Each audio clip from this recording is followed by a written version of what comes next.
Welcome to Spinning Back Click, where each week here at MMA Junkie, we take a spin through the biggest stories in MMA. On today's episode, Alexandre Pantoja squeaks one out in Rio de Janeiro.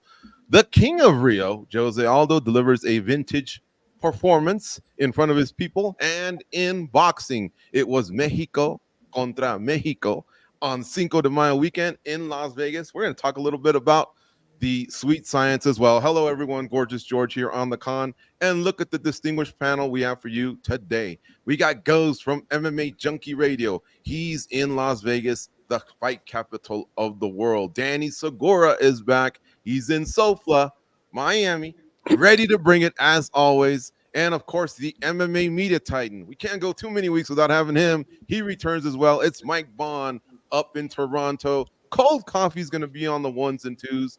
But before we get started, if you would kindly tap that like button, like right now, I greatly appreciate it. In fact, why stop there? Smash the subscribe button while you're at it. You'll be thanking me later. Guys, even though we had a title fight in the main event at UFC 301, there was a bigger fight that night, in my opinion, and I think in the opinions of most combat sports fans. So let's start there, right? Jose Aldo outclassed Jonathan Martinez over 15 minutes in the co-main event and actually turned back the clock a little. It was vintage Aldo utilizing his arsenal of techniques, superior speed, and accuracy. Wow, just wow is all I can say. I'm going to leave it to you, the panel, to unpack this. Let's start with your reaction of what was unfolding on Saturday night as it took off. Mike Bond, let's go to you for the first take. Yeah, what's not to like, right? This was everything you could hope for and more if you're a Jose Aldo fan. I mean, I think everyone was kind of maybe squinting through their fingers a little bit when this comeback was booked, especially against Jonathan Martinez, who was on a nice roll here. And it just didn't play out at all that way. It wasn't one of those sad nights. It was a perfect night for Aldo. Had the great walkout. The crowd was behind him, and then the performance was on par with it all. He looked, like he turned the clock back 10 years, never missed a step, all those great things you can say. So you got to be very happy for Aldo, and he went in there and took care of business, right? Like he came back to finish his UFC contract, which I'm sure we'll get into, the one fight left. And now he's going to have to go through a little bit of a process as far as like the matching period, the 90-day exclusive period, unless the UFC just decides to do him a solid and waive all that. But he's going to be free of his contractual ties. And I know the UFC allowed him to do some boxing during this retirement, if you can even call it that. But those were things that had to be approved, had to get their blessing. He said and kind of indicated during our interview leading up to the fight that he had a fight with Floyd Mayweather pretty much done, and it didn't happen. He wasn't really sure why. I don't know if it was the UFC nixing that, but now he's saying maybe he fights on the Jake Paul versus Mike Tyson card. I don't think that's something UFC would maybe allow him to do if he was tied to a contract. So it just opens his doors. A great night for him and a perfect scenario to put all the leverage on his side going forward. And this is one of the all-time greats. I'm going to go around the panel. I want to hear from everyone. Goes, how about you, man? As it was unfolding, we did the watch long. I get it, but you've had some time to just kind of let that sit, man. It was pretty special what we witnessed, wasn't it? Yeah, and I was picking crow out of my teeth the whole weekend because honestly didn't think that Jose Aldo was going to show up. It was almost like a 10 performance from him, something where you say, we turned back the clock. We actually went really far back because this was a Jose Aldo who mindset was perfect. His timing was great. He was coming forward in the fight. I think that's what was kind of giving Jonathan Martinez some problems. And he went back to those leg kicks, right? You have to understand, for the longest time, how many times during a Jose Aldo do we sit there and say, he's not pulling the trigger. He needs to fire more. He needs to throw those leg kicks. The guy on the other side is fearing. He's hoping to God this guy doesn't throw those leg kicks, right?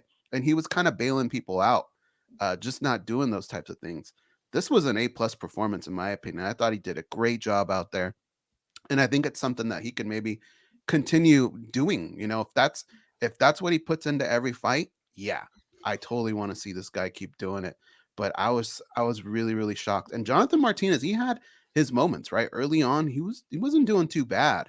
I hope people don't look at it as, well, this guy wasn't ready. I think Jonathan Martinez is a ready fighter.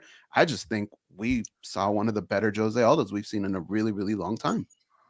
He was Junior. He was Scarface. He was the King of Rio. Danny, what did you think of the performance? I mean, I love watching the B-roll because even though he hadn't fought MMA in almost 2 years and competed in combat sports in almost a year, look at how when he's throwing the jab, the other hand's just sitting there.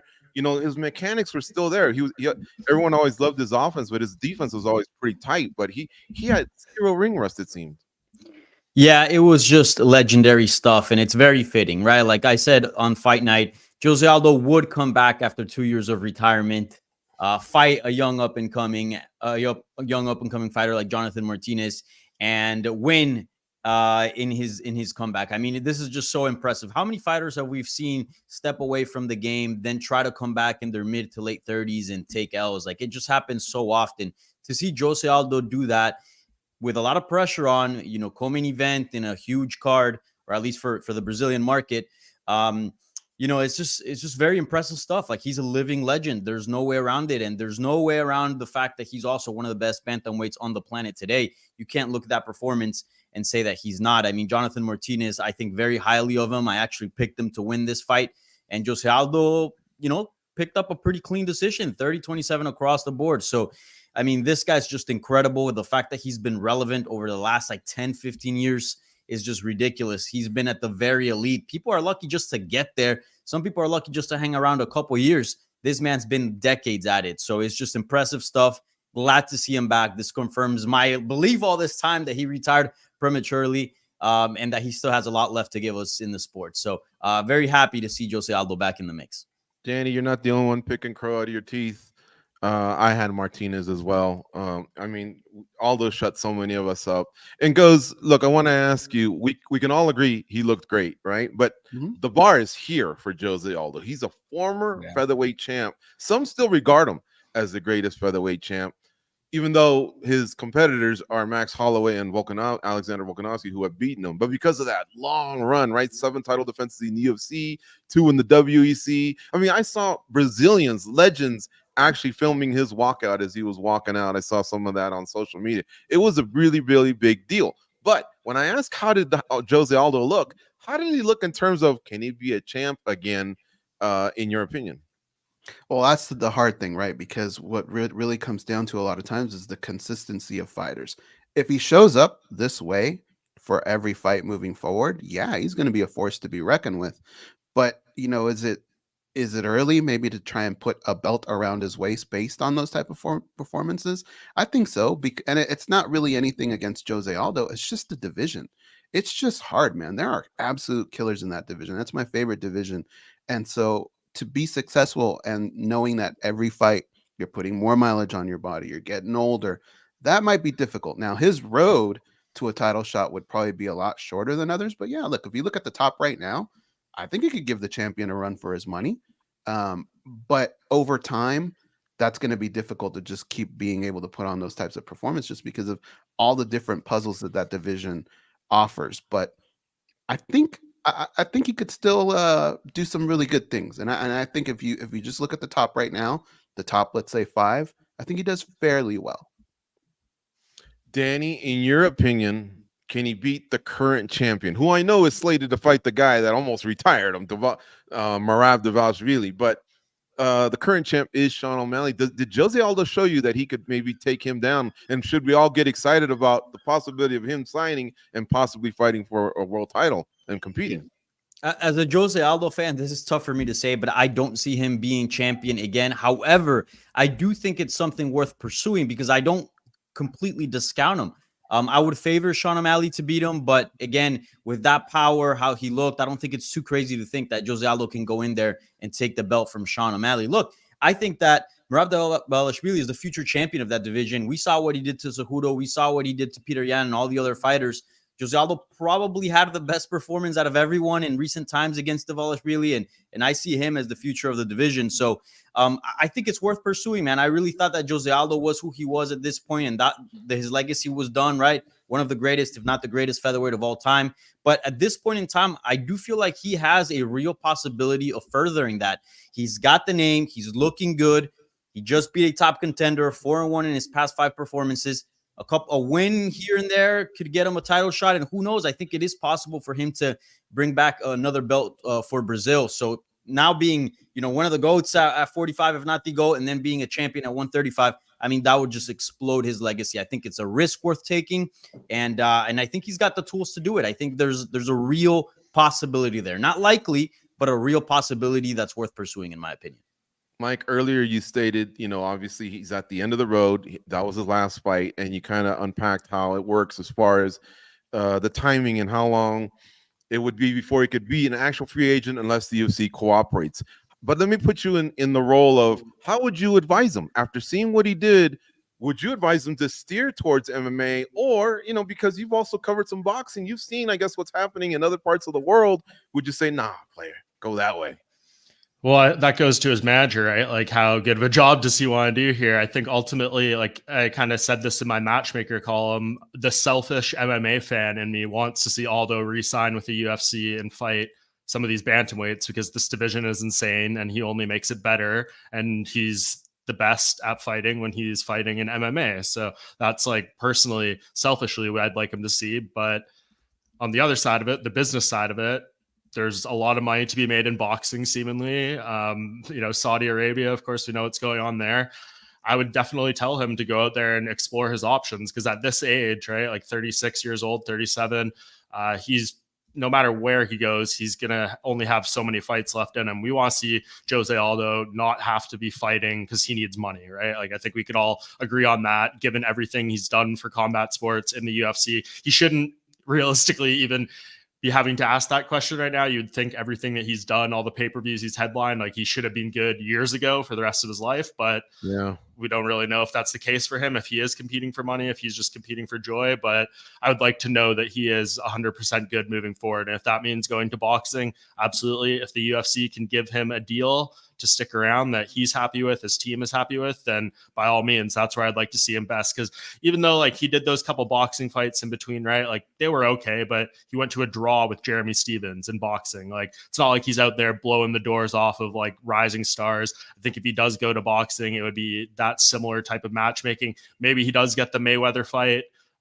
You'd have to think, even like this era of Floyd Mayweather exhibitions, he's not going to go out there and smoke Floyd or anything. So, like, it's going to be fights where he probably doesn't shine as bright as he could on Saturday night, or did on Saturday night, and could in some of these other fights. So for me, I'd like to see him stay in the UFC, see what he can do there. I don't think he's beaten Sean O'Malley. It's a fun fight on paper, a great legacy name for Sean O'Malley, but that's a very tough stylistic matchup. And then you look at some of the other guys right up there in the top 5. I think Corey Sandhagen would be a real tough fight for him. We've already seen him lose to Merab. He beat Cheeto, but, like, there's some tough fights for him there, Piotr Jan, et cetera, et cetera. So, yeah, I'd just like to see him stay in the UFC for the selfish side, but I want him to be well taken care of. So if that means leaving, then so be it. That name that you brought up, Mike, that's what means so much, right? Floyd Mayweather. If you're the B-side on a Floyd Mayweather fight, even a Manny Pacquiao fight, that's some really, really good money. But if you don't get that, you're right. He's going to end up fighting the Jeremy Stevens of the world, boxing, those type of guys. He'll probably get a decent paycheck for that. The other thing you have to look at, too, is he also doesn't have to wrestle no more. He doesn't have to do jiu-jitsu no more. It's an older guy. There's less wear and tear on his body training for boxing. So that might be something to look forward to. There's maybe a karate combat, be the A side there in a fight. Maybe you can make some money there. It really does come down to what his manager can hustle. Because if you can get that golden goose, you got to strike for that, dude. Yeah, it'll be interesting. I mean, PFL obviously would probably love someone like Jose Aldo, but I don't know how interested he is in competing in MMA if it's not in the UFC. But who knows? They could come to him with something crazy and go down that path. But his options are open, and that's definitely the best part. And I hope the UFC allows him to start pursuing stuff today if he wants to.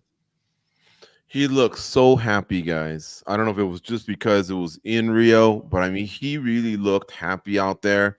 He did kind of go head-to-head on the first face-off. Then it was respectful after that, and then he kind of lifted the young guy, Martinez, who really took that loss hard.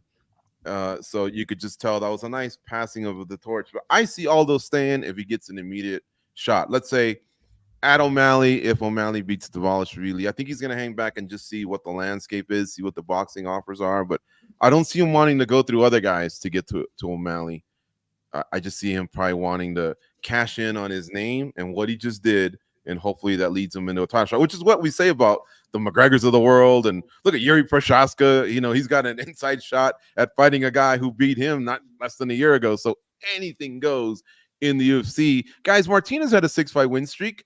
Anybody have any ideas for him? Mike, did you cover this on Sunday? I guess I'll go to you. You usually have names on the at the top of your head. I didn't do a matchmaker thing for him, but it's bantamweight, man, and he's in the rankings. So literally throw a name at a dartboard and you're going to come out with a good fight.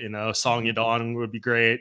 Anyone like that, Kyler Phillips, et cetera. Those are all good fights for him at this point. So it's all great matchmaking there. You can't really take too big of a hit, and I don't think his stock dropped too badly, but this is going to be an important learning lesson. I mean, he was saying, I think to you, Danny, like, I don't think Aldo wants to be here. I think he damn well proved that he was happy to be there and wanted to be there, and his performance was sensational. So Martinez is young. I think he just goes back to the drawing board and is going to come back a better fighter from this for sure. In the chat, Josh Wallace says, is Aldo a title contender, though, or should we be placed only be placed in firefights at 135? I think Aldo only wants to fight for a title. I think Goes laid out a few names about just why Aldo may not be interested in going through others to get to him. What kind of outrage would there be, George, or whoever wants to say it, if they just announced this morning Corey Sandhagen versus Umar Nurmagomedov for the main event in Abu Dhabi August 3rd? If Corey Sandhagen wins, I think people are already a little annoyed he lost out on a title shot, giving it to Cheeto. If Sean O'Malley beats Merab and they went to Aldo over the winner of Sandhagen and Nurmagomedov, would there be a lot of people upset with that, you think? Or because it's Aldo, would people... I don't know about that.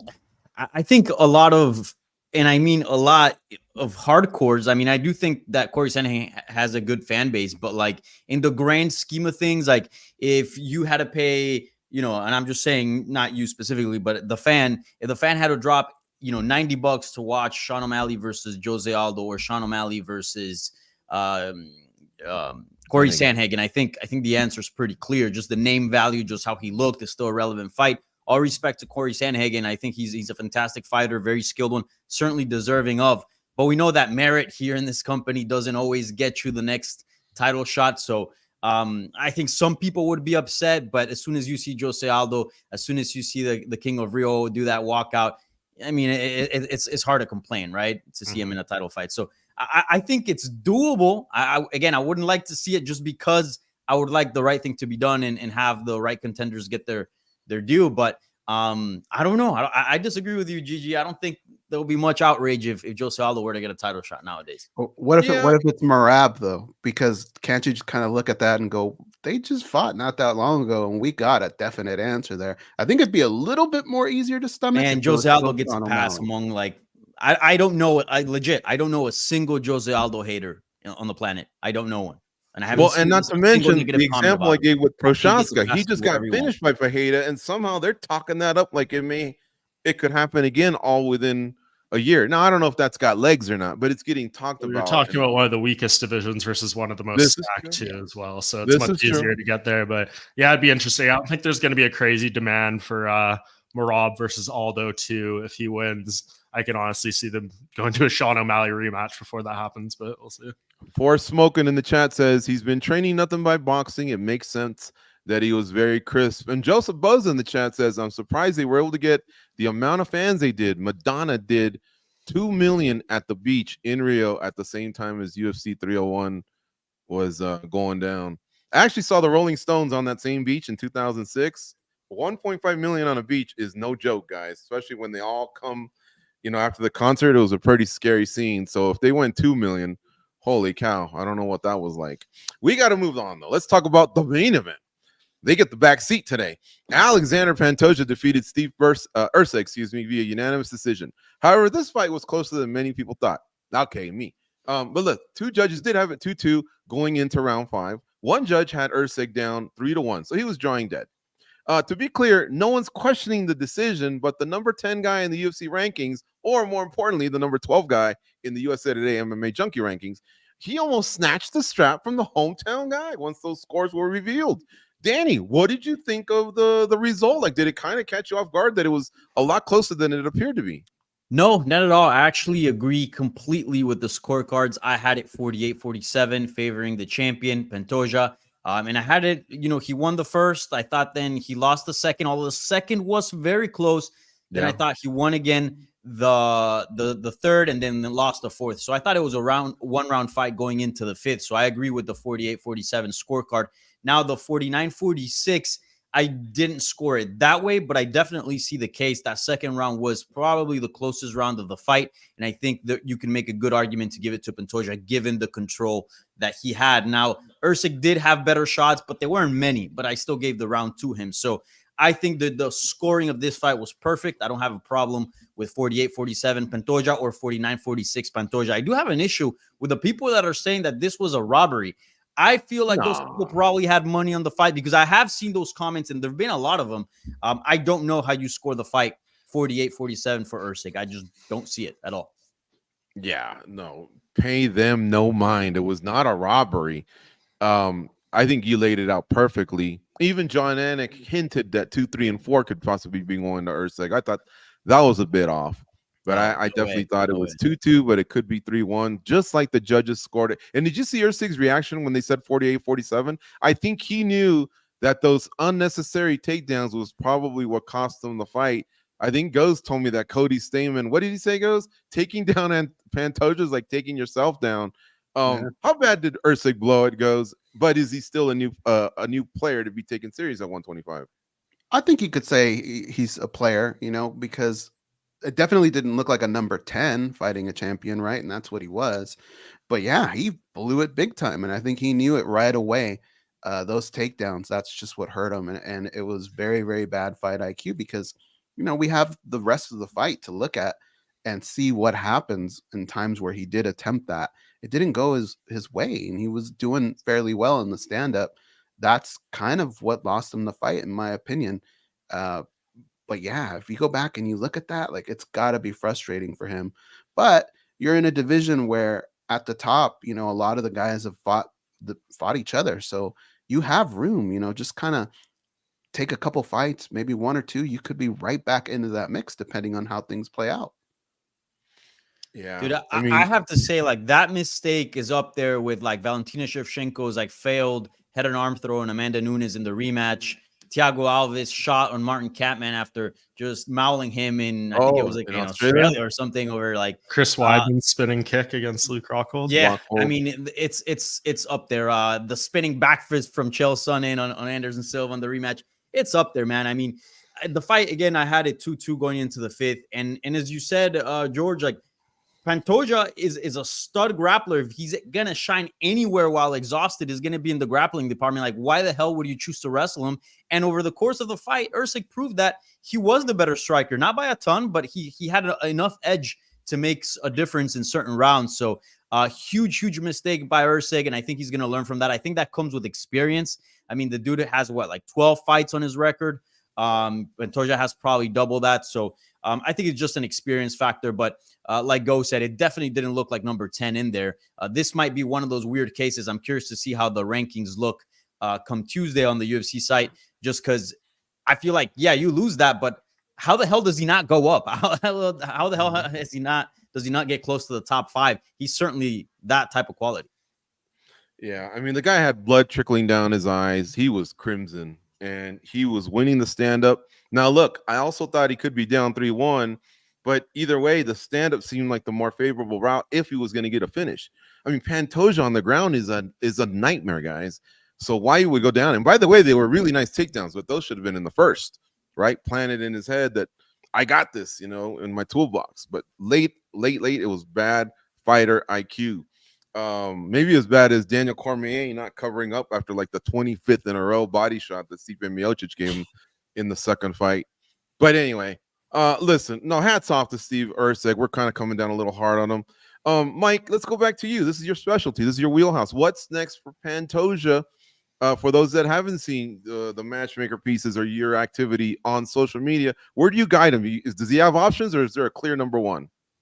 I think there's options right now. I don't think there's a clear number one. That's kind of why this fight came together in the first place, right? Where he's fighting the number 10 ranked guy on this fight, just because flyweight is not got a lot of compelling contenders at the moment. I mean, Pantoja, I think now is like was it 7-0 in the UFC against fighters ranked in the top 10. So like he is being crushing all these guys, and it just whittles things down big time. And I thought when he said post fight that he is now looking to take a bit of a break, that seemed perfectly timed for me, to be honest, because he fought in July, won the title, defended it in December, and then here we are in April, May rather, defends it again. And no one super stands out. I mean, Brandon Moreno's taking his break. Brandon Royval, I guess you could do that fight again, but we saw it not that long ago. Amir Albazi who probably does deserve a shot, but dealing with a serious neck injury. He got a pretty intense surgery not that long ago. I don't know what his timeline to return looks like at this point.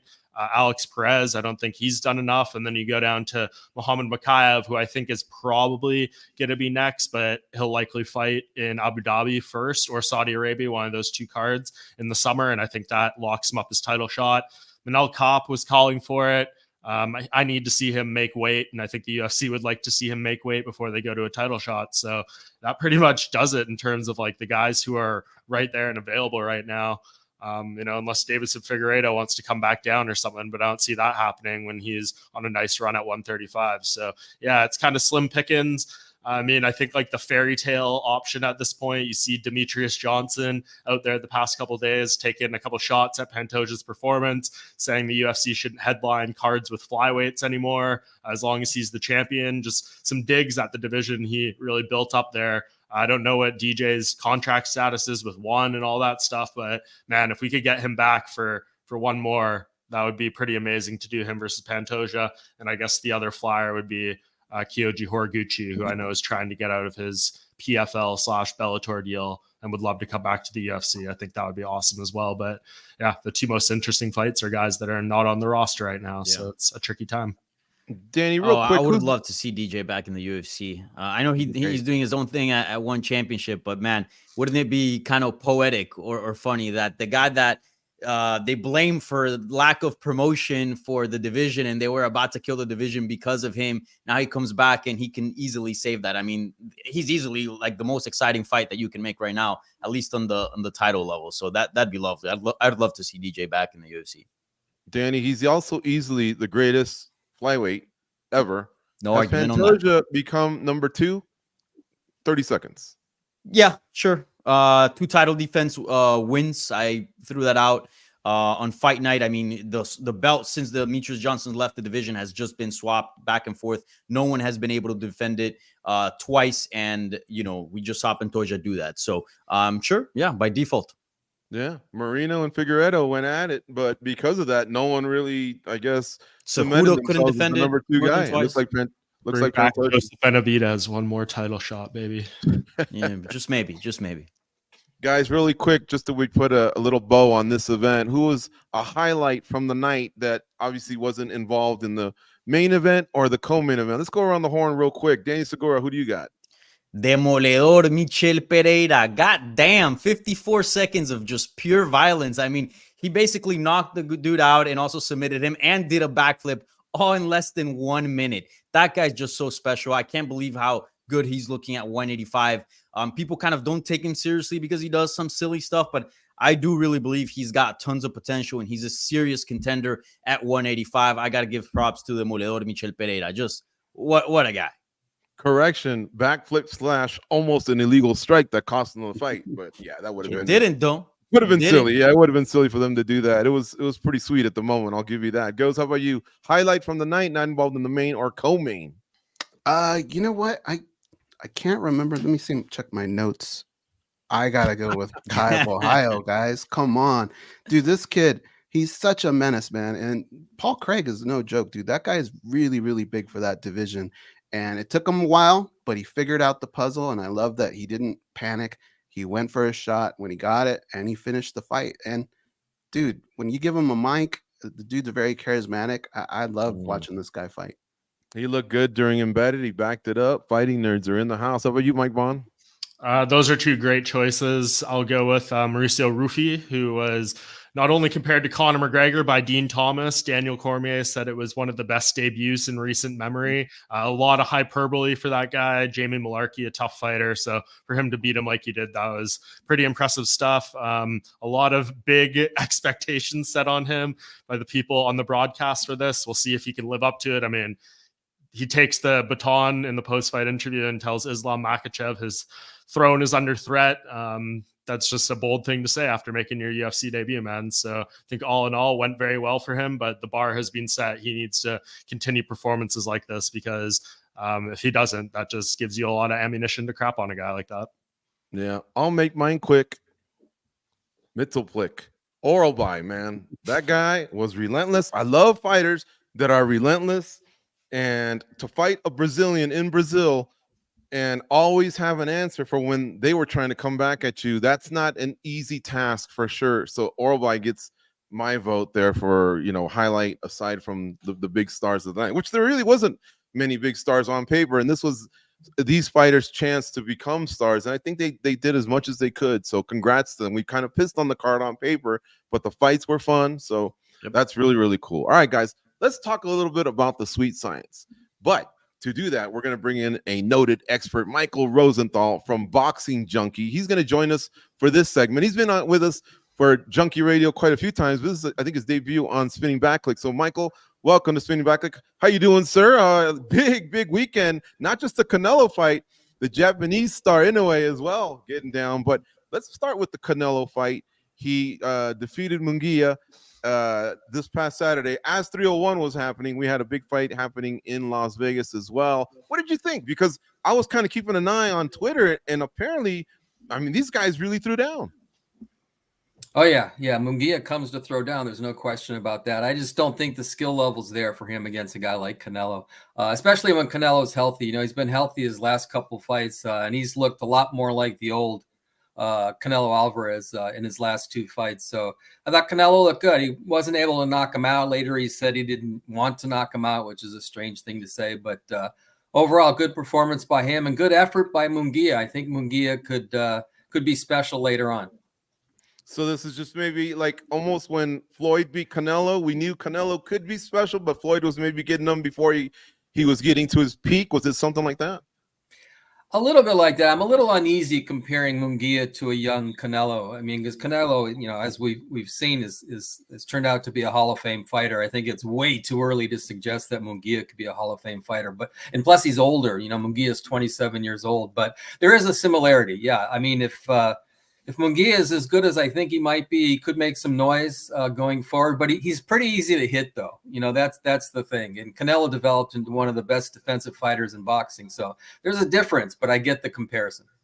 Mm-hmm. Mike, I want to ask you this. I've heard from a lot of people that in the boxing scene that they feel like Canelo's slowing down, that they feel like Canelo is kind of picking his fights, right? Dodging Benavidez, this and that.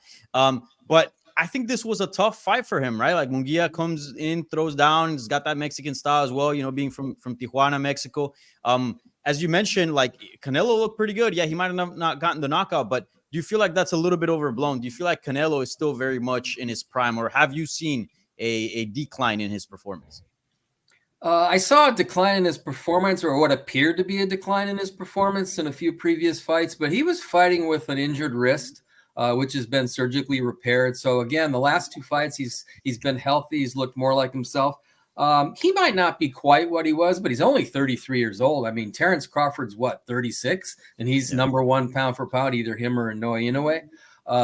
So he's still a relatively young guy. So if he's lost a step, it's a very small step. I think he's still a really good fighter. Not the best in the world, but I never thought he was the best in the world.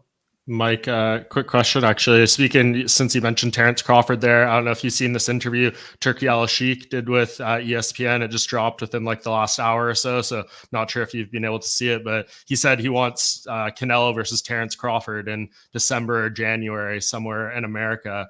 Is that the right fight to make next, in your opinion, for Canelo? No. I think from two guys with big names, I think it would draw a big audience, which is, from the business side, that's what you want. But First of all, Canelo's already said he doesn't like the fight because Crawford would have to move up 2 weight classes. It's kind of like a no-win situation. If you lose, you lose. And if you win, they're going to say, well, you fought a tiny guy who had no business fighting at 168 pounds. Now, that said, I think Crawford's the best fighter in the world, either him or Inoue, but I think Crawford's number one. I think he could probably give Canelo some trouble. But moving up 2 weight classes is tough. Jermell Charlo moved up 2 weight classes. Charlo's a really good fighter, and he looked like he didn't belong in the ring with Canelo. And just so everyone knows, if I'm not mistaken, Inoue defeated Luis Neri last night, correct? Correct. Yeah, so that one's already in the books. It took place overseas. I think he's 27-0 with 24 KOs. So yeah, it's one of those guys as the pound for pound great goes. You I think saw the fight as well, and did it play out like you were being told? Because we were doing the watch along, but everyone's blowing up your phone telling you these guys are throwing down. What'd you think?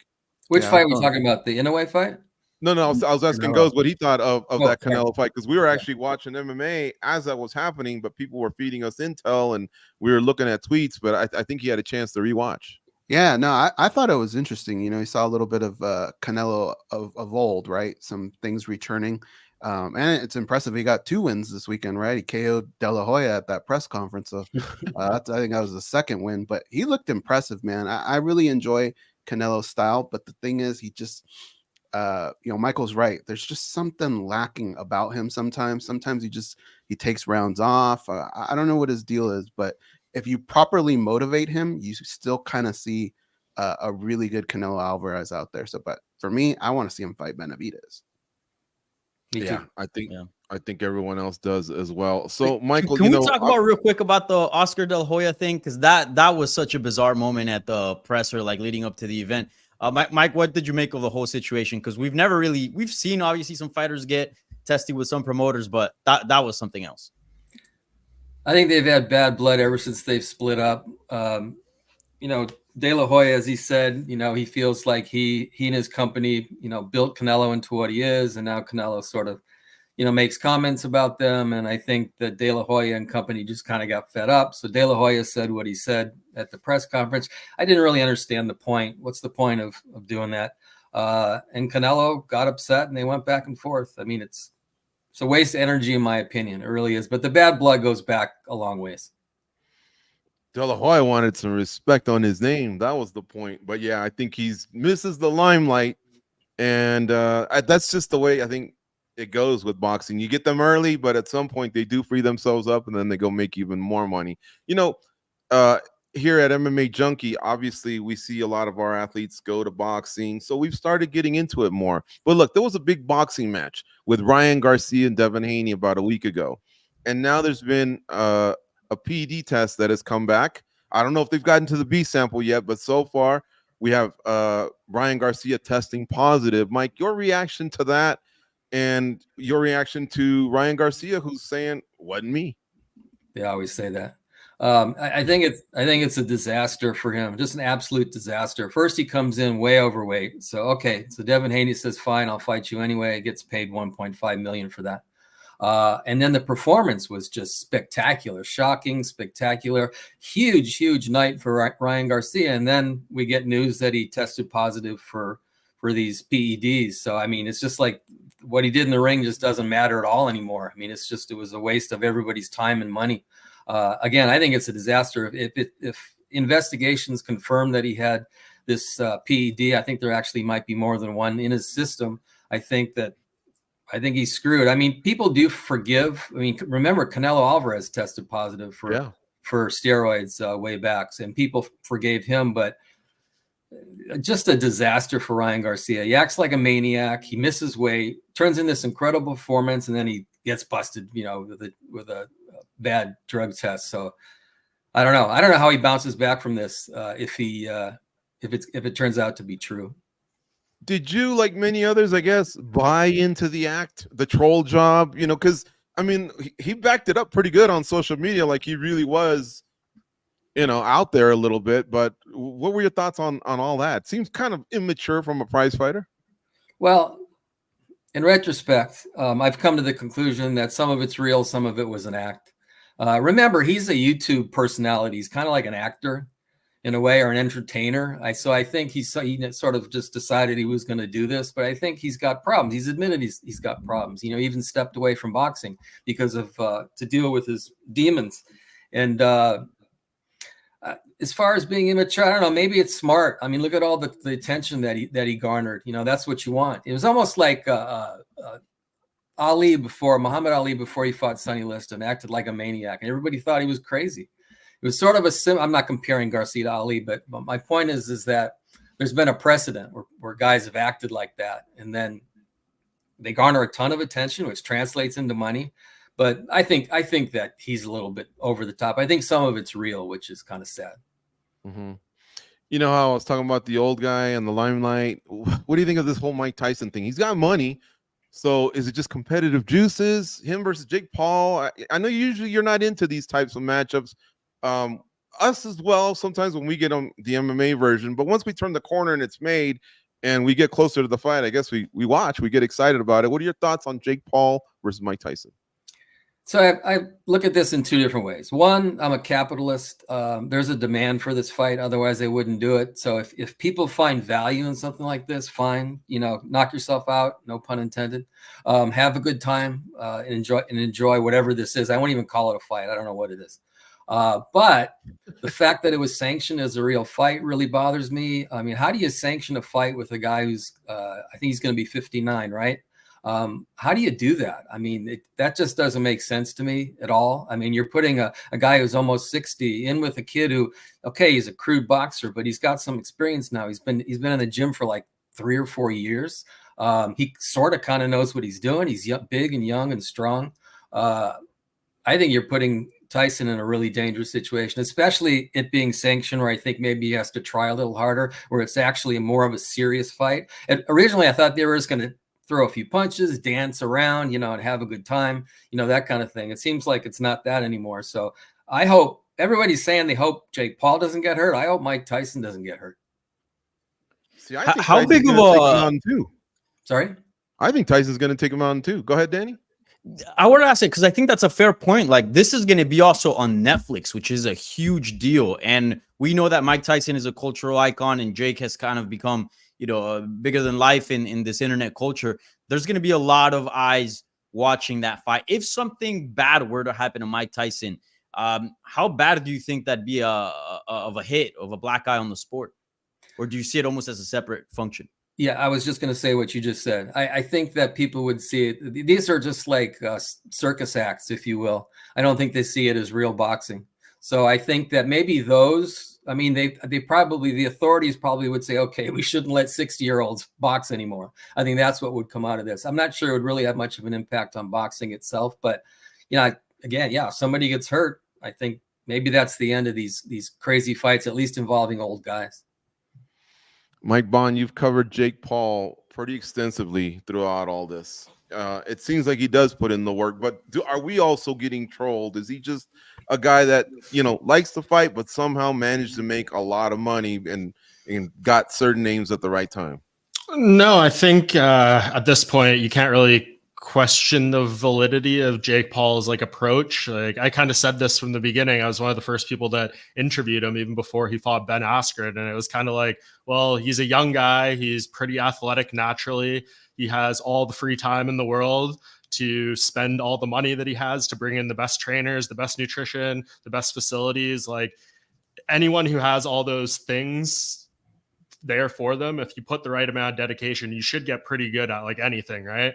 When you have all those advantages. So he's approached it correctly. You can poke holes in some of the fights that he chose and how he's been building experience. And I think what was most surprising about this fight was like, he was telling us, I'm going to take the serious approach, right? Like, we saw these last couple of fights he had, very unknown names, but he's like, this is what a boxer at this stage of their career should be doing in terms of competition, records, etc. And then he goes pretty much back to exactly what he said he wasn't going to be doing anymore and taking a fight with Mike Tyson. I understand why they did it. It's a massive cultural event.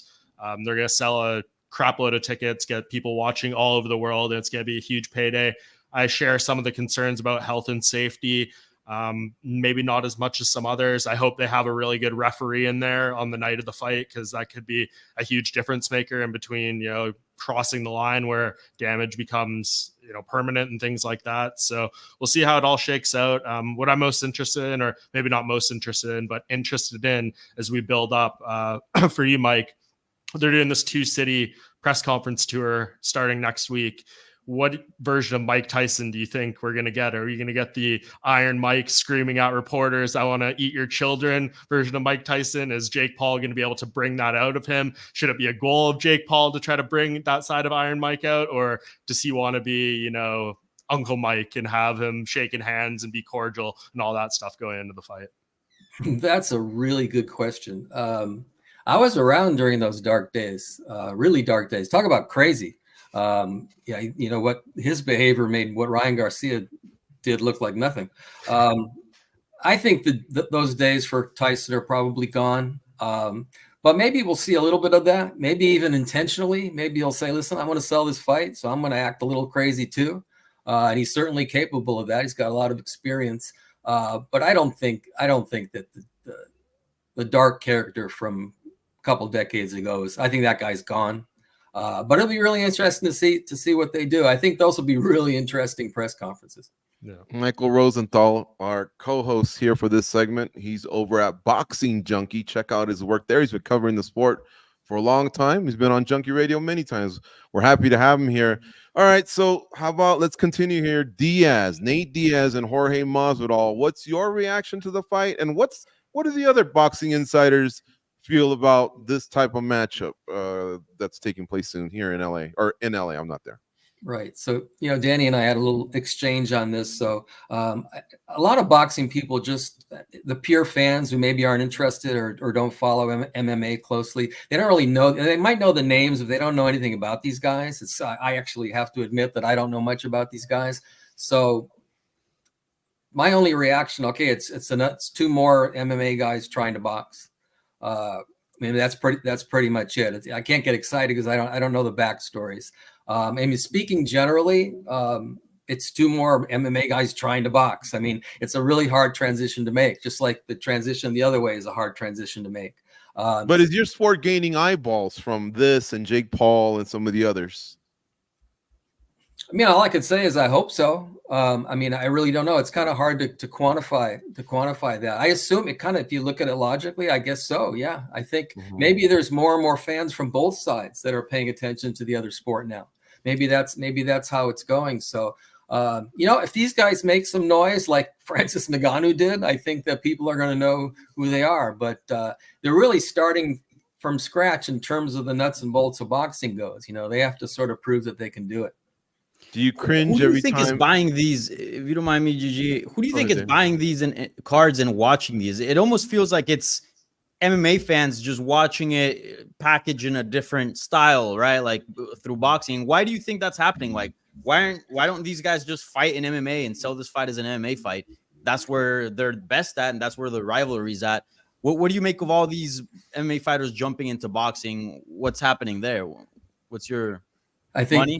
I think that they see that. I think what you said is right. I think what they see is a chance to make a lot of money. I think that you could make more. Tell me if I'm wrong, but you could make more quickly in boxing than you can in the UFC. So they see Ngannou, they see the stuff that Jake Paul is doing, where it's more personality based.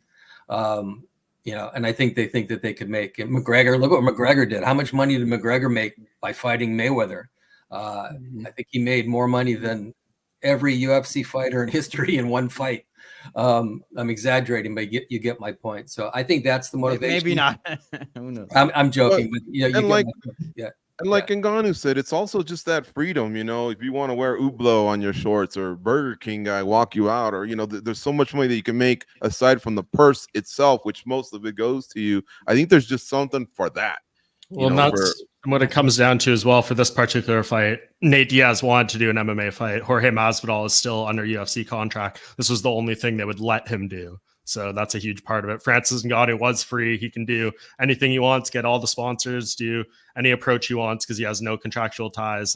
Jorge Masvidal is still under the thumb of the UFC, and this was one of like 3 things they gave him pre-approved permission to do. So that's just the reality. Is there still a big fight left for him, for Francis Ngannou? Since we mentioned him early, you know, we thought a Tyson rematch would do well, but he just took a vicious KO against Anthony Joshua. What would you want Francis Ngannou to do next if he wants to stay in your world? I think Francis Ngannou probably has enough money in the bank after the Fury fight to get one or two more big fights, I think. Obviously he was brought back down to earth. It's really difficult to, as I said earlier, it's really difficult to make that transition, especially at the highest level. I think the Fury thing was a matter of Fury thought he could just roll out of bed and beat the guy with his eyes closed and his hands tied behind his back, right? And he got caught with that big punch, so that kind of threw him off too. So I think that although I want to give Ngannou credit in that fight against Fury because he did what he did, but he got taken back down to earth by Joshua to show how tough this can be. But he's got a name now. I mean, he has a name after the Fury fight. I think he could get one or two big fights. We'll see what he can do. If he could get back, in the winning column, who knows what he could do going forward.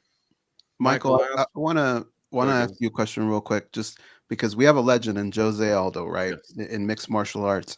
And we're trying to figure out what he's going to do next because he just had his last fight in the UFC. The name that was attached to him, he says, was Floyd Mayweather. Can you maybe explain to us, being the B-side in a Floyd Mayweather fight or a Manny Pacquiao fight, what does that mean usually money-wise? Can you ballpark that for us so we kind of have an idea which way he should go? You mean like how much does a B-side make compared to the superstar kind of thing? Yeah, like what would his side of the purse be? In a situation like that where you get a big pay-per-view card, I'm just going to throw out numbers to give you an idea because I don't know exactly. Let's say that fighter A, the superstar, is going to make $30 million when all is said and done. Maybe the B-side guy makes $5-6 million, which very often could be the biggest payday of his career. It's almost like you're like handing, like the superstar is handing the B-side guy a winning lottery ticket. Just to get that fight's a huge win for these guys. They make a lot of money. Weren't they supposed to fight on some skyscraper in Dubai or something like that, or was that BS? Yeah, I don't know what happened to that. I think there was more than one. There was more than one fight that was supposed to take place there. I can't remember what happened. I think it's actually like a tennis platform or something like that. So I don't remember what happened. Interesting idea though. Michael, Juan, thank you for stopping by, spinning Back Clique, and continue the great work over at Boxing Junkie. We really, really appreciate your time, and hopefully you can do this again soon. Because again, we're more becoming boxing fans again through this whole, era we're in of our guys going over there and some of your guys hopefully coming over here. So thank you again, sir. Pleasure to be with you guys. All right. Follow Michael Rosenthal over at Boxing Junkie. We're going to continue the show here. We got 10 minutes left, folks. Hit that like button. Hit the subscribe button. We ask you, we plead you, but in reality, we're doing you a solid. It's a solid channel with a lot of content. Look, the like button, though, it means a lot to us. It triggers the algorithm. YouTube stuff. Guys, Jon Jones, did you see him this past weekend? Our GOAT in the sport. He doesn't do much media, or he doesn't really put himself out there as much, but he went off on X recently. That's former Twitter. And he's got thoughts on a new future opponent. What did you guys think of his latest post? So Jon Jones says he's interested in fighting Alex Pereira. This is what he put on X. I'm going to read it to you. If Alex P became champion of the heavyweight division, would you guys consider him the GOAT? Being back in the gym has gotten me thinking differently. That fight after Stipe may be the next biggest move I could possibly make. This killer has already defeated so many champions and is already considered a legend of millions around the world. The most massive fight the UFC could make. Give Alex a chance to avenge all those great Brazilian champions I've defeated. Fellas, what did you think of all that? What did you see through it? Did you take him for his word of that's what he really, really wants to do? Or like many online thought, he's just trying to avoid Tom Aspinall. Danny, what'd you take away from that? Just bizarre. I really do think that he's just using that as sort of a tool to take a shot at Aspinall. Like, look, you're so irrelevant. I'm not even thinking about you. I'm looking past you. That's how I take it. But deep just down, we know that like, really is avoiding the fight, though. Is he avoiding? I just think he's using it as a tool to take a stab at Aspinall. Really, I'm going to be hesitant to say that one of the greatest of all time. Certainly the guy that's in the conversation among another fighter or two. I'm gonna be a little hesitant to say he's avoiding Aspinall, but also if you just look at who's out there, it does seem like Aspinall is the biggest threat to taking his undefeated status. And yes, I said undefeated. That Matt Hamill fight didn't count.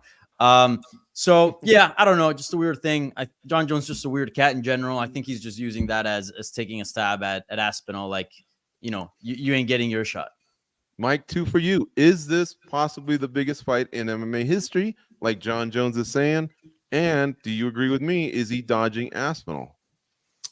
Man, him versus Alex Pereira, if it came together under those terms that he kind of described there, Pereira defends his title once or twice more. He beats Stipe Miocic. Just forgetting about Tom Aspinall to answer this question specifically, I think it would be one of the biggest fights ever. I mean, you look at, of course, like the style matchup seems horrible for Alex Pereira, but we've said that many times, but he is a big star right now, man. And he's going in there and he's thumping dudes, and that would just keep growing. So I don't know, the biggest fight in UFC history, like it's hard to think it's bigger than Conor and Khabib. These guys don't really have any backstory or tension. Jon trying to like make up a little thing there of like, oh, you know, avenge all the Brazilian champions. You could insert some Glover Teixeira storyline in there if you wanted, but there's no genuine history between these two guys really. But in terms of like the fighters, the accomplishments, it would be fantastic. But as you said, is he avoiding Tom Aspinall? I don't know. I mean, the whole thing is just so weird, right? Like he's not avoiding anyone right now because he's fighting Stipe next. It's not like the UFC is trying to push to make that fight happen. It's clear they want the Stipe fight next. So like until he gets through that and Tom Aspinall is legitimately offered or he defends his interim title and the timing is like, okay, this is what's going to happen. We all right now just think that's what should be next. It's not what's going to be next. So he's not really avoiding anything, but if he gets through a win here and retires or continues to call it Alex Pereira, then yeah, like it's a super bad look for him. So yeah, I think Jon Jones knows exactly what he's doing. There's some other internet talk floating around about him at the time of this. He slightly addresses that and then, you know, throws out the Alex Pereira thing and a bunch of other tweets to kind of make it all about that in the talk. And it's interesting. It's fun to talk about. These are big names, big fighters, significant fights, but can we just book the Stipe Miocic fight and get it out of the way since we so clearly need to make that happen? And then all this talk becomes much more intriguing right now. And if they say they didn't want the Stipe fight to be happening anymore and we're going to go in a different direction, these are two freaking awesome matchups for Jon Jones. So Mike, give me all of it, but I don't want to see Stipe. Maybe not the biggest fight in MMA history, but Pereira Jones, the biggest fight you can make today. It's got to be up there, yeah. I think so. I mean, like, would Conor and Islam be bigger? Possibly. I think so. Possibly. Islam's a lot bigger than I thought. But look, let me rewind about a year or two, and you guys can check me. Just say, old fool, get out of here if you don't agree. But this is what I think behind the scenes.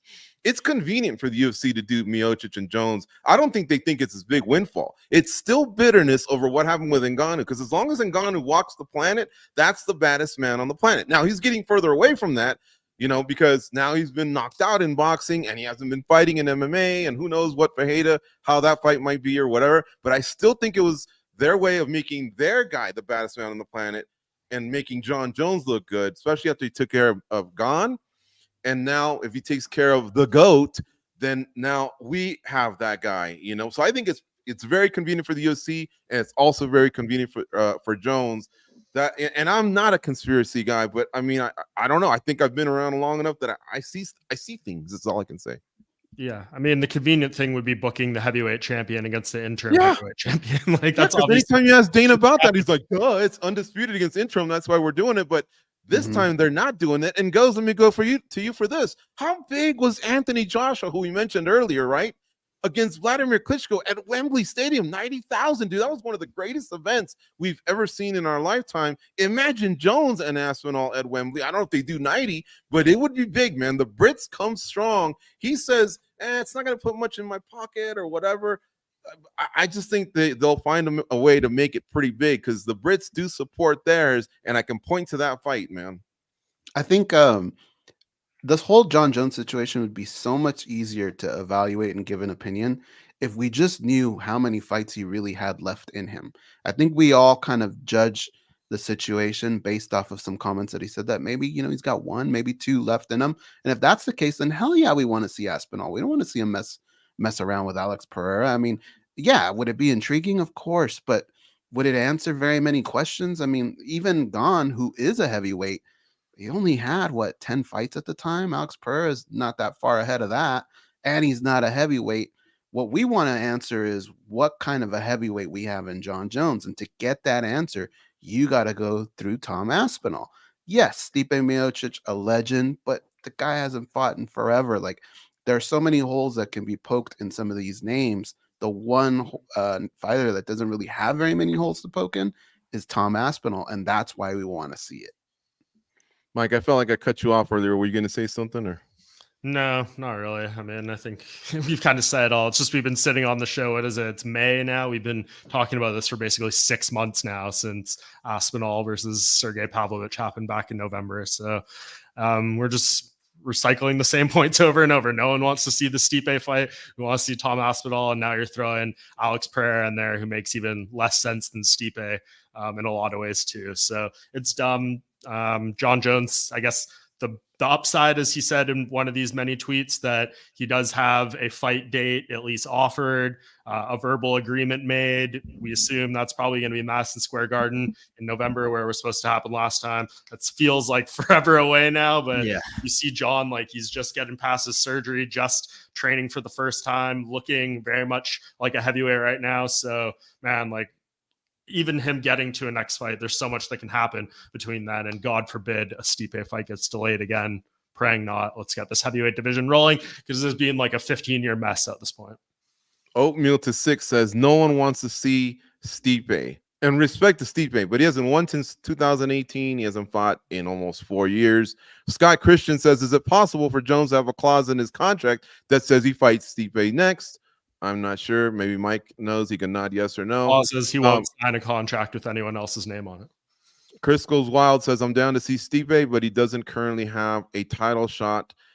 Joseph Boza says, it's hard to give a damn about the heavyweight division when we got crap like this. Unsub says, if Jon beats Tom, I swear there'll be new holes to poke. You ain't lying, man, because we're whiners like that. It's true. But I really do feel like that's just kind of what's happening with Jones. And it doesn't take away. Remember, I start off by saying he's the GOAT. He's the GOAT of the sport. I respect him, but I also see things, man. And it just makes no sense to go after Pereira. And Pereira isn't even committed to the heavyweight division. But I know Jones sees easy takedown. Stipe, he's older. Aspinall, that's a tough task. But that's what makes you great, Jon Jones. You got to fight Tom Aspinall, and you got to unify. It was you that got hurt. Folks, thank you so much for tuning in to Spinning Back Clique this week. It's every week on Mondays, noon Eastern, 9 a.m. Pacific. The Junkie staff gets together. We have a deep panel, a talented panel, and we unpack all these stories, all the events, all the results from the previous week. So tell your friends, please. On your way out, hit the like button. We would greatly appreciate it. Subscribe. That's for you. Now you'll know every time that we put content out. You can check it out. But yeah, seriously, if you can share this on your Facebooks, if you can repost it on Twitter or whatever, we would greatly appreciate it. We will see you all next week on the next edition of Spinning Back Clique. Take care. Go out and be a champion.